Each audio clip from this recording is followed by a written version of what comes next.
Hi, my name is Juanita Ordoñez. I've been working in the lab for 6 years. I've been doing deep learning for the past 6 years, and specifically, I have focus on natural language. Um, that's pretty much it. And I'm Olivia Miano. I've been working at the lab for about 2 years, also in natural language processing.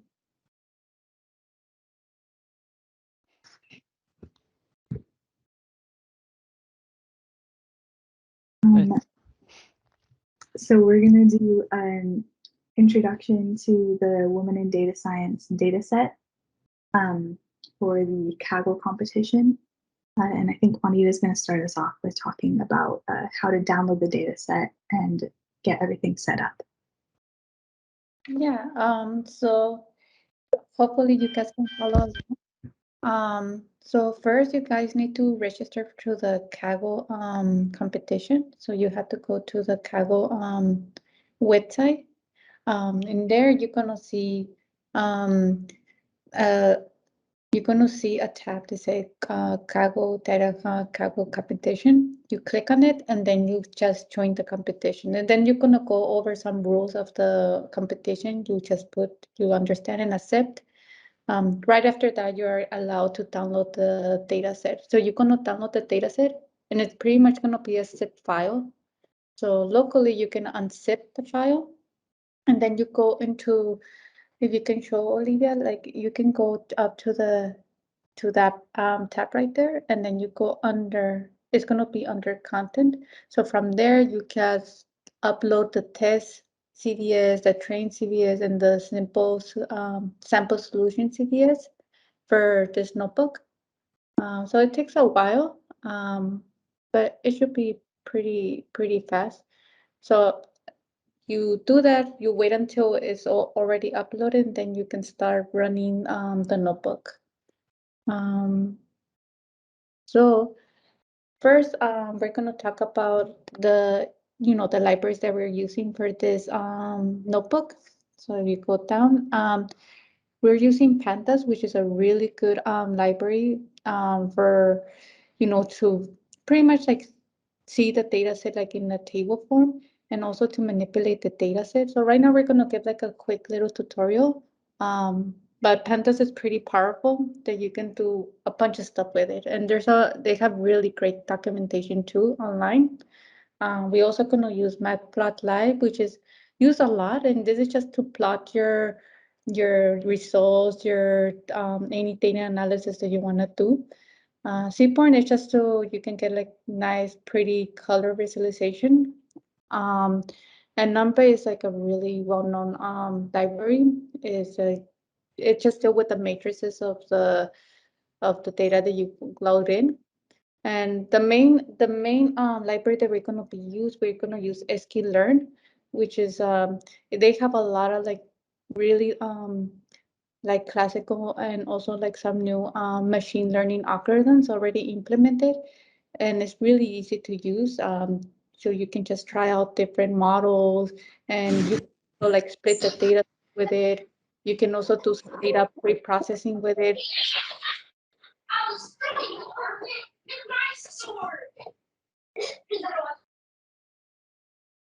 I went ahead and muted them for you. Sorry about that. Go ahead. It's okay. Um, so and then we also have using another library like TGPM, and this is like pretty much an extra just to get like another implementation of gradient boosting machine. Um, this is supposed to be a bit faster and a bit more accurate than sklearn. But you don't have to use it. Like you can just stick with sklearn if you want to. So if you go down, so first you need to load the data set, and it's better to load it like directly to a pandas data frame. So right here in the first cell, you see that we're loading a data frame for training and for the testing data. And then we just print out how many like examples we have for each of the training and the testing. So the training data is the one that we're going to have like our ground truth, our real labels. And the testing data, we don't have any like any ground truth. So that's the data that we're going to use to submit to the Kaggle competition. So you go down. So the data set, so this is a quick little tutorial on how to use pandas. So one of like really good things that you can do, like instead of printing out the whole entire like data set, which it can be large, like you want to just keep a quick look at like what features are available, what is the values, kind of how they look. You can just do dot head. And you can give it like a number, like how many lines or how many rows you want to see in that table. But this is actually a really good thing to do just so you want to see like, oh, what features I have available, how do these features look like? For example, like if you can see some of these features are not continuous values, meaning they're not like real value, like they're not like real numbers, they're just actually like categories. So for example, facility type. So we're gonna go over like how can we deal with that because we don't have like real numbers with that. So we do the same thing for the testing data sets just to see what we have available to us. Oh, another quick thing. If you go up, Olivia, if you go all the way to, if you scroll to the training data frame all the way to the left corner. So I want to show like the ground truth. Like go all the way. So the ground truth for this competition is the site UI. That's what we're trying to predict. So you see in the training set, we have that, but in our testing set, we're not going to have that at all. And then that's going to be our jobs trying to predict that value. Okay. So pandas, you can also do describe, and it just return like stats of the data set for you. So you don't have to do it manually, which I think is a really cool feature.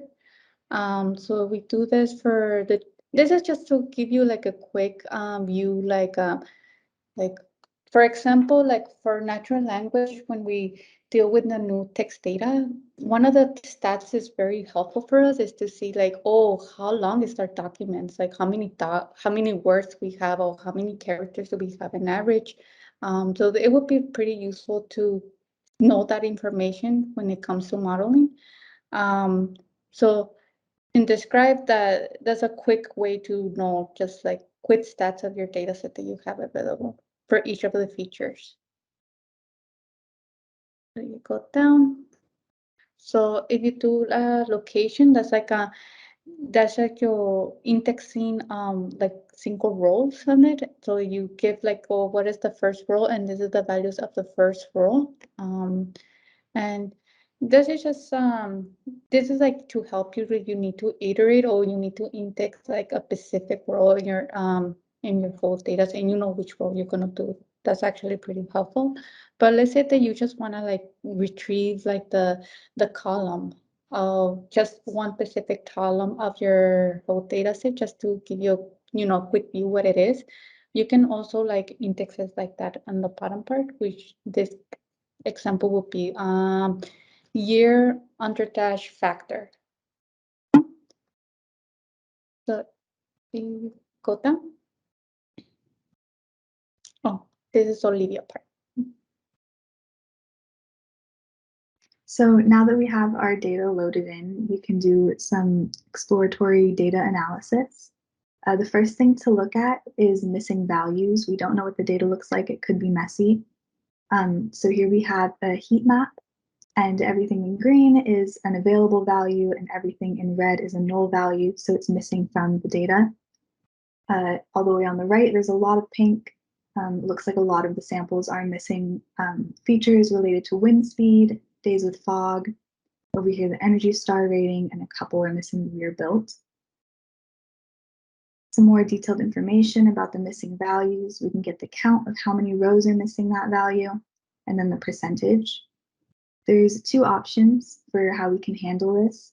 We can remove that row entirely and not use it, or we can try and replace the missing value with something else. We can see there's a lot of missing values, like 60% of the rows don't have days with fog, so we'd be throwing away a lot of the data. We want to retain as much information as possible, So let's try and replace them with the mean value for that variable. So we're going to iterate through all of the columns that have missing values and just replace the nulls with the average. Now that we've done that, we can take a look at the distribution of the target variable. So that's our site EUI. It looks like it's a pretty large range from 0 to nearly 1,000, but most of the values fall in around the 80s or 90s. We can also look at the distributions for all of our numerical variables. So this is what those look like for the training and the test sets. So something like floor area, you can see it's also a very large range, but most of them fall in this little region here. So these are all just helpful to look at to kind of get an understanding of what our data distribution looks like. And we can do something similar for categorical variables. We only have 3 of those. Juanita had mentioned them before: the state factor, building class, and facility type. So it looks like a majority of the training data comes from state 8. Or here we can look at the building class. The majority of the training data is residential, whereas a majority of the test is commercial. And here are all of our different facility types. A lot of the training data comes from these dry cleaning or laundry buildings, whereas the test data has mostly multifamily and office buildings. Now that we've looked at the distributions for the different variables, we can see how they relate to the target variable. So we can plot the correlation between them. For example, the year factor doesn't seem to have much of a correlation. All of these look pretty similar. But for floor area, you can see that the higher the site UI, the more likely it is that the floor area is going to be lower. You don't have any high site UIs over here where the floor area is high. These types of things are really good to keep in mind, the relationships between the variables and the site UI for when we choose our features that we're going to input into our models later on.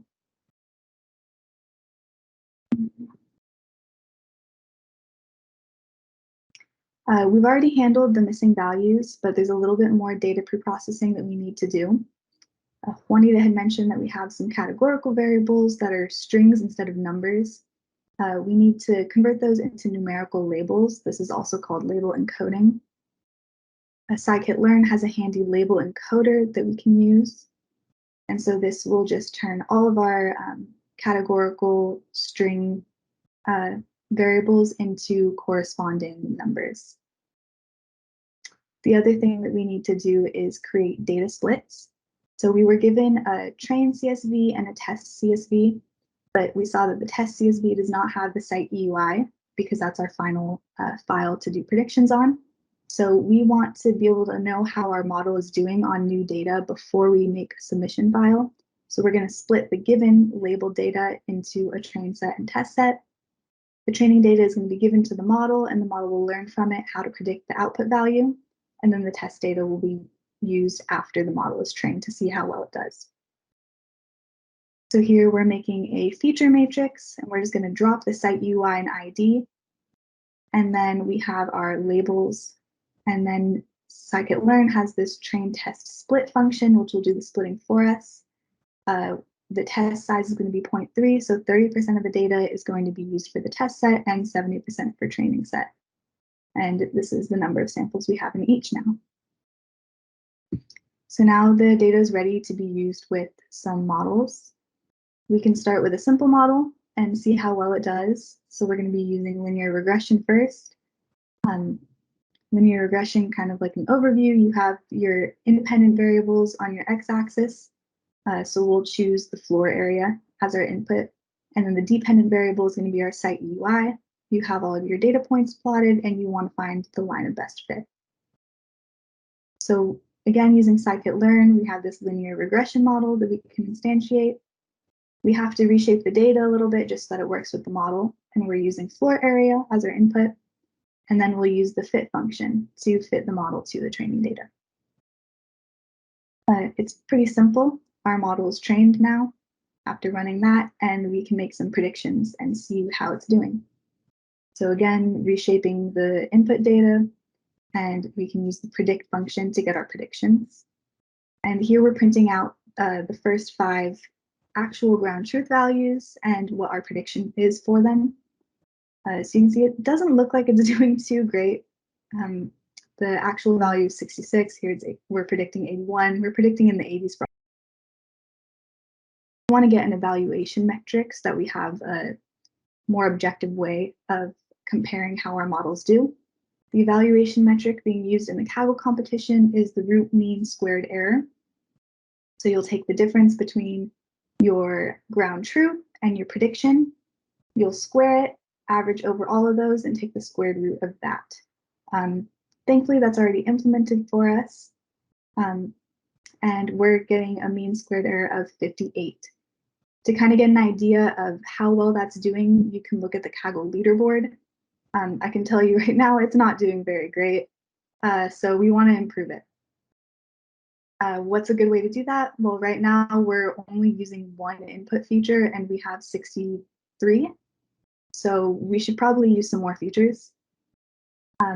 So we'll pick a couple that looked like they were correlated. We've got elevation, energy star rating, cooling degree days, heating degree days, a bunch of stuff.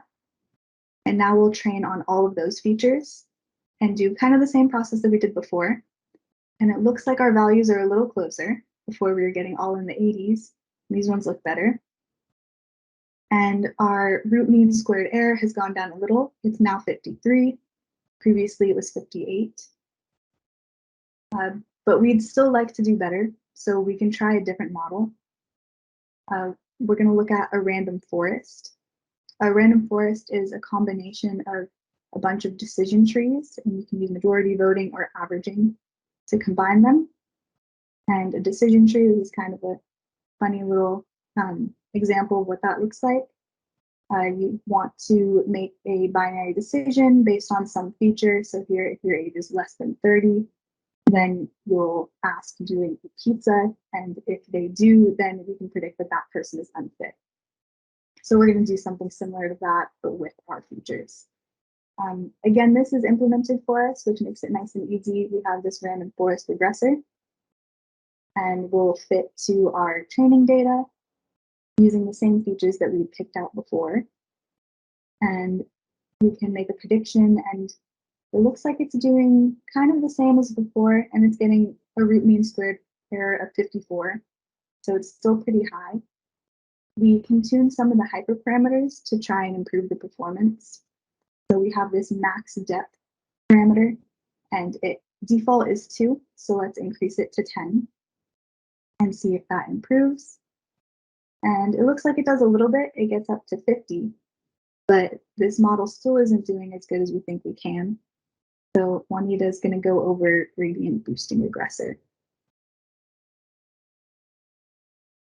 Yeah, so as you can see, like we had tried linear regression and random forest. So now we're going to try gradient boosting regressor. So pretty much it's creating multiple trees, and each of the trees is actually getting like the previous prediction of the previous tree and add it all up to get the new prediction. And then it creates like a new tree based on like, the error of the previous tree. So that's pretty much a high level of it, how it works. So sklearn already have this implemented as well. So we can just create an object for the gradient boosting regressor with saying, oh, we want 250 trees. This is like one of the hyperparameters that you can fine tune. Then we fed it into the training data, and we see that it's getting a bit closer to the previous one. And if we get the square root error, it's actually getting much better against like the other models that we have done. And this is like take consideration that we only like plugging in like the hyperparameters that we think that it might do better. But one thing that you can do also, you remember that we split the data set into, training and testing. You can also use the testing data, the one that we split, as a way to find the best hyperparameters that will do for a particular model. We didn't do that in the notebook, but that's one thing that you guys can do. If you go down. So let's say like we already are very happy with our, model that we got and the hyperparameter. We already did the hyperparameters tuning. We already, find our model that we want to use for our competition, and we feel pretty confident. But then we can like use, we create a data frame using like the sample solution, which is like pretty much a format like how we want to like submit our results into Kaggle, which it has just a table of IDs and the site IUU, and we're just gonna like fill up the site EUI. Sorry. So once we already got like the best and submission, like side note, submissions under test, that's the testing data that we load up from the one that does not have the ground truth, not the one that we split, the one that Olivia is actually pointing out right now. So we want to use that data set, and we just use our best model, which is like the gradient boosting machine one, and we just predict what is our site EAU for the testing one. So we get our prediction. Then using our data frame, we just say, for the column to site EAU, I want to fill up all the predictions in that column. And it looks something like this once you fill it all up. And after that, you are ready for submission. You add it, you create a file, and you just dump it into a file. And after that, you can just download it. Like, let me see if Olivia is going to show how. You can just download it like that. And then you go to the Kaggle competition where it has like the rules and this like where you accepted the rules and everything. And you just click, I want to submit my prediction, and you just upload your new your downloaded submission file, and then see how you land in the leaderboard.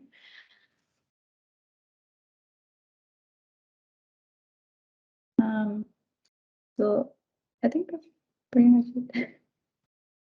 Yeah, we just have a couple of other resources.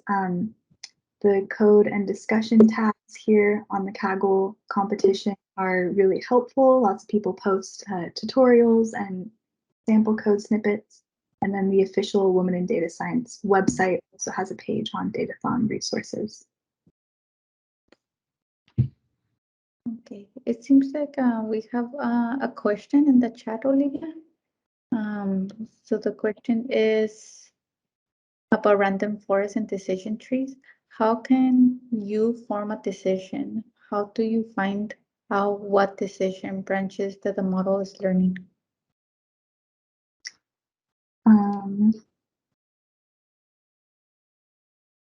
That is a good question. Using the random forest regressor that's already implemented in scikit-learn, I'm not sure if I have the answer for that.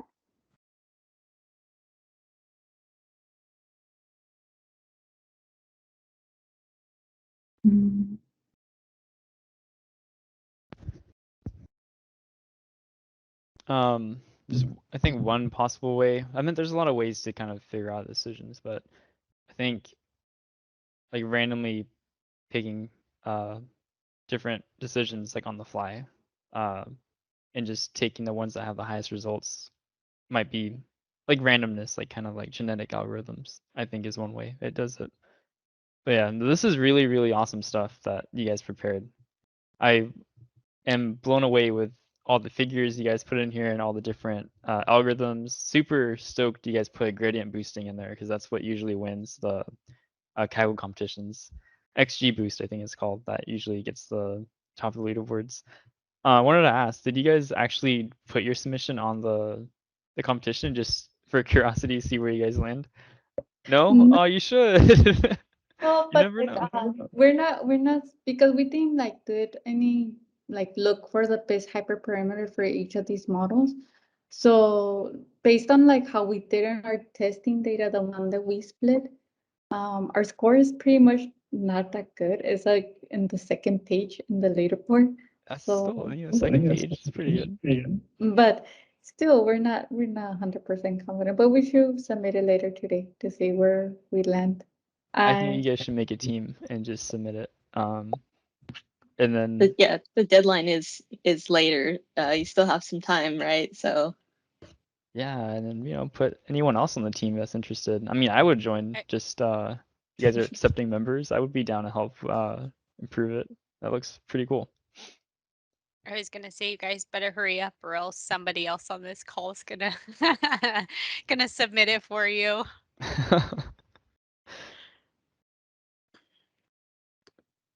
Wow. So Yeah, I this guess- is go on. I wanted to ask him another question. You talked about like using scikit-learn, but as data scientists at the lab, what are some other useful libraries and packages that you found were useful when you were first starting out, or now that you're more more advanced? Yeah, could you just share a little bit?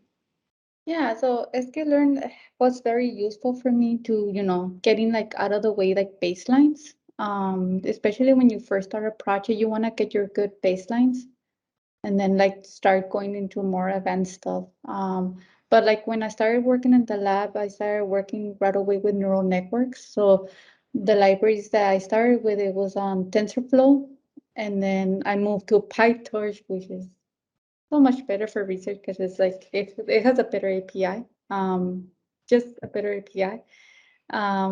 But also like on Jupyter Notebooks is actually very useful, especially when you want to visualize data sets and you want to get all the visual stuff out of the way.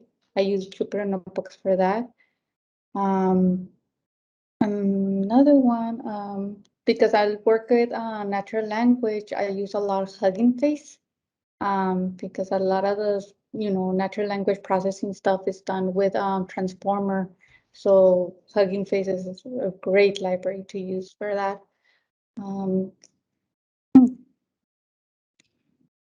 Like I can't think another one at the top of my head, but like for plotting and all that stuff, like I like using Bokeh too.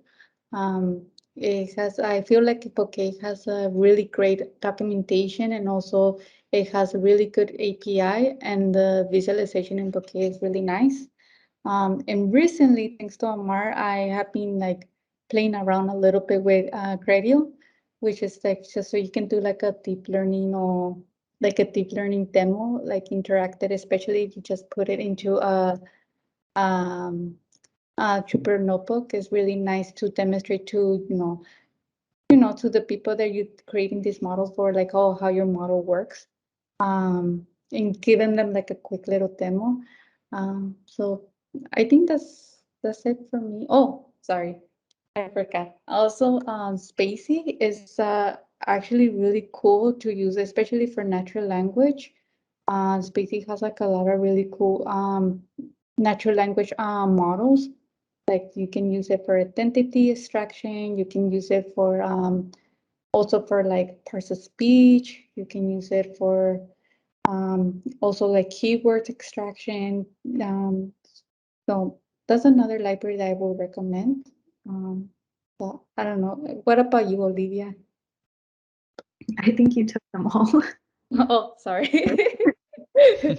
Yeah, the main ones I use are Spacey, PyTorch, Hugging Face, outside of the ones that we have loaded up here, NumPy, scikit-learn, Pandas. I went ahead and wrote those all down with links to their pages in the chat for people that are curious. I agree with Bokeh. Those are beautiful plotting libraries. Nowadays, like I think Matplotlib is like the HTML of a web page, and if you want to pretty things up, you use like Seaborn or NumPy, which is like the CSS styling. And Bokeh, like it has a really cool, like I feel like their documentation is really good. So like you can do like very advanced visualization too with Bokeh. And then like their API makes it easy to make those like advanced visualization.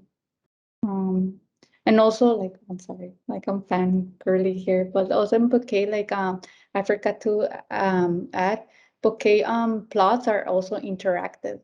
So once you put it like in a Jupyter notebook, you can like zoom in, you can zoom out, you can like rotate your plot, you can actually download an image of your plot if you want to put it into a presentation. And I have found that also you can like also hover like, you know, like especially if you have like a scatter plot and you're like, oh, well, what does this dot means? You can hover the dot and it can tell you like whatever information you decide to encode, like the label or like a word or whatever you're using. And I have found that that's actually pretty useful when I'm like, you know, on a rush that I need to create like some nice plots for presentations. I can get like, I don't know, like I use it. But there's so many other libraries.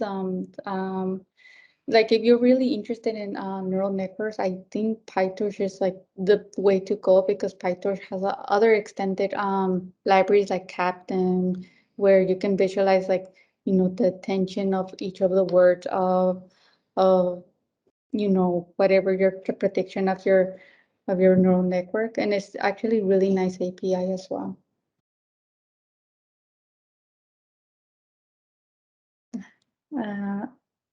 Yeah, okay. I don't know if I cannot think of another library on top of my head.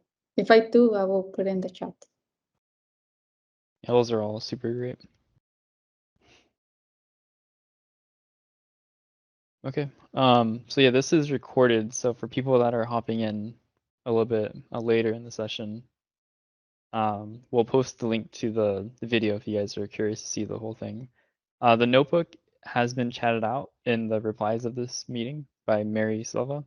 So if you guys want to run this yourself, you can go ahead and download it and just, it should be runnable just from top to bottom. And if you guys need the data, there's links in the notebook for going in the Kaggle comp, and highly encourage just to try to improve it and see if you can get on the front page of that Kaggle competition. It'd be pretty cool. And let us know if you guys actually got top leaderboard. We would love to know what you guys did. Yeah. Even if it's not top leaderboard, I'm curious to see what everyone does. Yeah. So another thing, another idea that you guys can do is like, we just like selected some, you know, features that we think like, oh, this would do, you know, good. But you guys can also like, there's other algorithms that you guys can like explore, especially Skilllearn that has it already implemented, where it helps you select like the right features, to maximize like the performance of your model. So all that it's like already implemented Skilllearn. It's just playing around with it. Today, I'm contracted by Duke University's Biodemography of Aging Research Unit as a statistician, where I implement statistical genetic approaches to make new discoveries in healthcare, particularly Alzheimer's disease. It's my third time here attending the WiDS. It's just a great conference, and like, you know, just the data science in me is just always looking for like new opportunities and learning from others, which I really did in this Kaggle competition. So that was just a little bit about me. Coming back to the Datathon, I want to remind ourselves what the objective is. It's to predict the site EUI, or the energy consumption, for each row of the data set. Like, so, you know, given the characteristics of the building and the weather data for the location of the building. What I'm about to explain in my presentation is just an extension of what Juanita and Olivia have already presented to us. So I just really built upon that, like, you know, explored. Okay. So the setup is very similar, and the differences I made are mostly in the feature engineering process. So I label and code the same features, you know, like state factor, building class, and facility type. But here, I'm also going to consider year built as a categorical feature. And so by doing so, I now assume that the NAs are its own category and year built 0 is its own category. And the reason behind that is because maybe there was some purposeful intention for there to be a year built 0. I mean, you never know, but that's what I did. Okay. And so next, I chose to estimate energy star rating. So as they stated before, so about 35% of the values of energy star rating are missing. And that's for the Kaggle trained data set. But with the 65% of values that are available for energy star rating, I will use that portion of the data set to predict its missing values. So like what I did was I fit a GBoost model with the available energy star rating values as my Y, and use state factor, building class, facility type, year built, and floor area as my covariates X. And so after fitting the model, I then predict on the portion of the data set that has the missing energy star values. And that's just a rundown of how I estimated energy star rating. As for the missing values in direction max wind speed, direction peak wind speed, and days with fog, and max wind speed, I use the same method as Juanita and Olivia, so there's no difference there. Just simply fill the NAs with the means of the columns. But of course, you know, right, you want to investigate into that a little bit more, think about maybe a different way to estimate those variables. Okay, let's see. So adding variables. So with the data given, like what relevant variables can I add? And so one thing is the data set contains, you know, average, max, and minimum monthly temperatures. So perhaps maybe I should have some seasonal variables. And given that the data set was recorded in the US, we can group the months by season as we're used to if you're, you know, in the Northern Hemisphere. So, you know, that's March, April, May for spring, June, July, August for summer, and September, October, November for autumn, and then, you know, December, January, February for winter. So for now, I only grouped the average monthly temperatures by season and then dropped the max, min, and average monthly temperatures from the data set. So what's next? Next, we can bin buildings based on floor area. And the thought behind this was buildings in the same floor area group will probably have similar site EUI. And so I create 6 bins, and this is based on the histogram of the log of floor area. So if you were to histogram that, you'll see the cutoffs, and label those bins 0 through 5. And so I have this new categorical feature, which I will call floor area partition. Another thing you could add is, you know, adding lag features. And so all these features have been recorded across 7 years. And so we want a lag feature to capture the change for a feature between the current and the previous year. Our initial year is year factor 1. And so I train on the subset of the data for year factors 2 through 6. Okay. So before calculating the lag, I look closely at the number of observations per year factor, and I see an imbalance. Year factor 6 has about like 22,449 observations, and so to deal with that, I upsample per year factor, so the other year factors, in order to have the same amount of observations as year factor 6. And after I upsample, then I calculate the lag for selected features. I didn't do all features, like I didn't lag them all, but on to the next slide. So after the data process, this is the current feature set I have. And here you see the selected features I chose to lag. And I was selective because in the next slide, I'm going to include interaction terms. And at the time, Google Colabs, you know, the free-based version, it was crashing on me quite often. And so I didn't want to add too many variables. You know, I really wanted to like get through this. And then also, if you look at the list of features, note that after I'm done calculating, I want to note that after I'm done calculating the lag features, I drop year factor from my feature set. And so there's about, I want to say 42 features in total in this picture here. And then in the next slide, okay. So before I start this one on the interaction terms, at this point, before including the interaction terms, I have now split my process Kaggle trained data set. And I did a split ratio of 80 to 20, that is 80% train, 20% test. And that's just, that was just simply standard, no real reason behind choosing that ratio besides being standard. So with the 80% train set, let's call it X train reshape, which you can see in the little code bit there. And so X train reshape is the feature set we just saw in the previous slide. and I want to obtain all possible interaction terms. And so in sklearn preprocessing, there is this function called polynomial features. It's new to me. It was cool. And this function can generate both degree and polynomial features and interaction features. So again, I only want interaction terms. So I set the parameter interaction underscore only equal to true. And then the parameter include underscore bias, I set that equal to false. And that just prevents from generating a bias column. In other words, just that column of ones. So I'm preventing that from happening. So after running this function, the total number of interaction terms I get back are 861. And so with those 861 additional terms, which are interaction terms, I add that to my feature set. So, right, so 86 plus, what was it, 42, and, do the math there and you get a bigger number. And so in the image below is just a snippet of some of the interaction features, just to give us a visualization of how these features look like. And like, if you ask me, oh, no, yeah, sorry. Thank you, Mary. So if you ask me, like, Diana, what's the whole point of, adding so many features? Well, the whole purpose is to then later eliminate features and interactions that have low feature importance.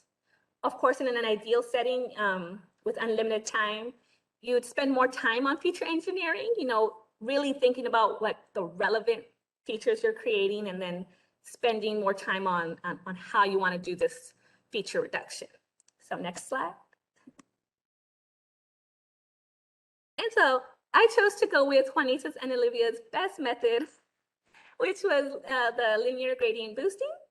And this was new to me. Again, like I mostly have a strong statistical background, but I'm definitely like diving into the data science world. So yeah, so like this is new to me. And from what I understand about gradient boosting, and later on, if you're an expert in this, you could go ahead and polish up my explanation. But from what I understand, it's like an ensemble tree method. So let me briefly explain like the tree differences. So a decision tree used by themselves are prone to overfitting the data. And random forest uses bagging or a bootstrap aggregation to build many trees at the same time, and then takes an average of the prediction of those trees. But gradient boosted trees build successive decision trees, which each tree focuses on the samples the previous tree got wrong.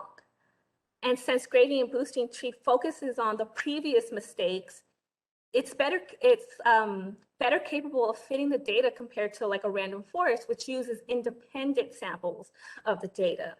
And so I guess what I'm trying to say is like, gradient boost is the method you want to use when greater non-linearity is expected, which is like kind of the case here. We're not really sure. And so I run an LG boost with our, 800 plus features, but I set n estimators to not a large number, just 5,000, or else this would run for a long time given the large feature set. Well, for me on Google Colab, the free version. And the goal here actually is just to train the model in order to get the top 50 important features that this model can provide back to you. And so essentially, this is my feature selection process. But running the model, as you see on the slide, I get an RMSE of about 31. It's pretty cool. I'm like, yay. But moving on to the next slide. So again, I just ran that model, and I select the top, sorry, no bug, and I select the top 50 important features. Floor area, and if you see like floor area and facility type seem to be the only features from like the only original features from the data set that had an important score that made it to the top 50, top 2 actually. And then notice how the rest are mostly interaction terms that involve, some of the lag features I created and some of the seasonal variables that I added, during the data process. So that's nice to know that, these were relevant variables to create. So next slide. Okay, and so with the top 50 features, I'm going to now run a linear regression, and this is just a baseline and out of curiosity, really, just to see, you know, if what linear regression can do. But as you see, we get a RMSE of 45, so good, but not as well as GBoost or LGBoost. And so when I run the LGBoost model, but this time with just the top 50 features, where am I trying to get it? Sorry. But okay, with the top 50 features. And so, but notice I'm setting n estimators to a higher number because with a smaller feature set, this model will run faster. So maybe I could just, you know, run it a bit longer. And I get an RMSE of about 24. So that's like half of the linear regression. So this is great. But I do want to note that even though this is the best RMSE score I obtained, I did notice diminishing returns. So, you know, at some point, I want to say when it hit like 25 or maybe even sooner, like it was only decreasing by like 0.1. So, you know, like 24.9, 24.8, and it would just keep decreasing that way. So that's just something to note, you know, and something to consider when you're, you know, increasing the n estimators values, because, you know, you don't want to be overfitting or dealing with those types of problems. So that's something to know.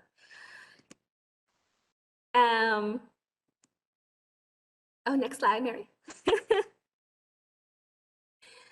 Okay, so we're at the end. And a very important part of this whole process that I noticed was really obtaining the right features, you know, that feature engineering process, data processing. In my list of top 50 features, you know, right, we saw the interactions terms that like include the lag features as well as some seasonal variables. And if there were more time, I would definitely use that time to estimate the other missing values in our data set. Remember, there were still there were still features to look into and to think of a different method to fill in. That was direction wind speed and max wind speed, the wind speeds features. And like, you know, maybe in order to handle that, maybe we could do methods like mean within year in order to estimate those features, or maybe group in the buildings and estimating the NA values by, you know, building group. So there's definitely other ways to estimate and obtain new features, but of course, you don't want a bunch of features that are irrelevant. So maybe some type of feature reduction should be implemented in the process, you know, other than the process I mentioned today. And then the next is LG boosting. Was to me the method to use, and definitely has its advantages as I mentioned previously. So I'm glad for participating in this datathon and learning this new method that, you know, that I never knew before. So this is cool. So I'm glad for that opportunity. Cross validation. So sadly, I didn't have enough time to submit this best result, but from the submissions I've made, I did notice I would always get like, you know, 3 or 5 points or you know, a little bit worse. So a better method, or a method to include in the process, is to have some cross validation in order to avoid possible overfitting on the training set. And then lastly, this is my first Kaggle competition. It's great how Lawrence Livermore's Datathon organized and provided this opportunity. My Kaggle experience was, for the most part, just, you know, smooth. It was easy to navigate the WiDS Kaggle competition page. Had no problem submitting. Definitely enjoyed the Datathon kickoff that was held in like mid-Feb. That was really helpful. Like, again, Juanita's and Olivia's script really, you know, cleared the path for me. But I almost didn't recognize that the competition clock was on a different time zone, but glad I caught that in time at least. But that was tricky. It was on universal time, I believe. But yeah, if Livermore holds another datathon and you need a team player, you know, hit me up in the chat or email. And yeah, that's it. Next slide. Thank you. My thank you slide, maybe. Thank you.